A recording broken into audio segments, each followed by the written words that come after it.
Hello guys, അപ്പോൾ ഇന്ന് നമ്മളെ പരിപാടി എന്താണെന്ന് വെച്ചാൽ എൻ്റെ ഫോണൊന്ന് ചെറുതായിട്ട് അങ്ങ് വീണ്, ഒന്നല്ല 2 പ്രാവശ്യം വീണു. അപ്പോൾ സ്ക്രീൻ കാർഡൊക്കെ നല്ല പൊട്ടിയിട്ടുണ്ട്. കഴിഞ്ഞാൽ അതൊക്കെ പോയി ഒന്ന് മാറ്റിയിട്ട് കാരണം അങ്ങനെ ഞാനും മച്ചാനും കൂടി നേരെ അങ്ങ് ടൗണിലേക്ക് ചെന്നാൽ എനിക്ക് ആകെയുള്ള പേടി എന്താണെന്ന് വെച്ചാൽ എൻ്റെ കയ്യിലുള്ള S23 ആണ് ഗൈസ്. ഇപ്പോൾ S23 S24 ഫുള്ള് അപ്ഡേറ്റ് ചെയ്തതിന് ശേഷം ഗ്രീൻ ലൈനിൽ യെല്ലോ ലൈൻ ഏതൊക്കെയോ ലൈൻ വരുന്നുണ്ട്. അത് കാരണം ഇപ്പോൾ അപ്ഡേറ്റ് ചെയ്യാൻ പേടിച്ചിട്ട് ഇപ്പോൾ അതുപോലും ചെയ്യലില്ല ഗൈസ്. ഇതിന് മുമ്പ് ഒരു അപ്ഡേറ്റ് വന്നായിരുന്നു, അത് ചെയ്തപ്പോൾ ഒരു പേടി ഉണ്ടായിരുന്നു, പക്ഷെ ഒന്നും സംഭവിച്ചില്ല. അങ്ങനെ സ്ക്രീൻ കാർഡ് എല്ലാം ഒട്ടിച്ച് വന്നപ്പോൾ നോക്കുമ്പോൾ ഗൈസ് ഫിംഗർ വർക്ക് ചെയ്യുന്നില്ല. ഇനിയിപ്പോൾ ഞാൻ കുറേ നേരം ട്രൈ ചെയ്ത് നോക്കി, പക്ഷേ ഫിംഗർ വർക്ക് ചെയ്തില്ല. അപ്പോൾ ഞാൻ ചേട്ടനോട് പറഞ്ഞു, ചേട്ടാ ഇത് വർക്ക് ചെയ്യുന്നില്ല, അത് മാറ്റിയിട്ട് വേറെ പുതിയത് വെച്ചല്ലോ. അപ്പോൾ ചേട്ടൻ പറഞ്ഞു നമുക്ക് വേറെ വെക്കണം എന്ന് പറഞ്ഞിട്ട് അടുത്ത സ്ക്രീൻ കാർഡ് ഒട്ടിച്ച് ഗൈസ്. മച്ചാനാണെങ്കിൽ ഇതെന്തെങ്കിലും റെഡി ആവടാന്ന് പറഞ്ഞിട്ട് ഇങ്ങനെ നോക്കിയിരിക്കുന്നുണ്ട്. അവസാനം രണ്ടാമത്തെ സ്ക്രീൻ കാർഡ് ഓടിച്ചപ്പോൾ അത് വർക്ക് ചെയ്ത്.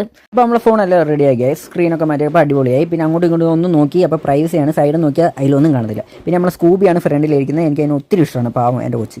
പിന്നെ നമ്മളവിടെ നിന്ന് ഇറങ്ങി ഗൈസ്. അപ്പോൾ ഒരു KSRTC റോഡിൻ്റെ സെൻറ്ററിൽ കയറി നിന്നിട്ട് തപസിരിക്കുന്നത്. വേറൊരു വണ്ടികൾക്കും പോകാൻ പറ്റുമെന്ന് ഞാൻ അറിയത്തില്ല. മഴയില്ലാത്തതുകൊണ്ട് ഇപ്പോൾ പറപ്പിച്ചങ്ങ് വിടുന്നുണ്ട്, മഴയെത്തുന്നതിന് മുമ്പ് സ്ഥലത്തെത്തുന്നു. അങ്ങനെ ഞങ്ങൾ വിജംപിച്ച കൊട്ടാരത്തിലേക്ക് എത്തി ഗൈസ്. ഇന്നാണെങ്കിൽ ഗൈസ് പ്രോപ്പർട്ടിയൊക്കെ ഫുൾ ആയതുകൊണ്ട് നാളെ ഒടുക്കത്തെ പണിയായിരിക്കും.